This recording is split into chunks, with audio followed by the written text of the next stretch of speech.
"There she is," Mimi said loudly. "It's about time you joined us, sweetie. I thought you might have skipped out on tonight's festivities with a hot date." "I'll see you later," Emily said to Kylie, before joining her family.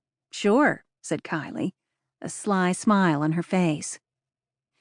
As her best friend, and knowing Emily's family as she did, Kylie knew it would be almost impossible for her to have a minute to socialize with her friends for the rest of the evening.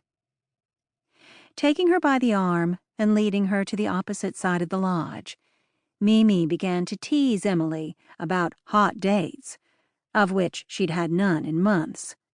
Yes, she dated, but no one had struck her as the one, and she refused to settle for second best.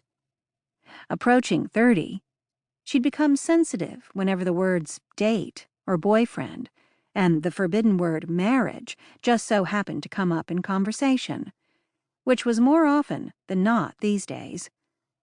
Most of her conversations were between her mother and Mimi, and always when Emily was within earshot, but never actually directed to her, though Mimi often got a little dig in whenever she could. They weren't hateful in any way, just suggestive hints. She knew they were all counting on her to continue the family line, as she was an only child. Plus, she wasn't getting any younger. With the upcoming holidays, she knew her family's matchmaking skills would be in full force right after the family celebrated Thanksgiving Day. Then her mother would begin hosting dozens of Christmas parties for her charities, her book club, her yoga class, Mimi's card ladies, and on and on.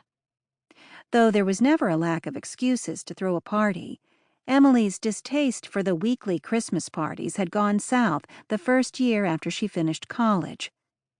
That was when her mother had announced Emily's engagement to Harold Wilson. Emily hadn't even liked Harold that much. They were sort of friends. They rode the ski lift together now and then. They had attended the same high school. The downside was that Harold's mother, Lucille Wilson, was her mom's best friend.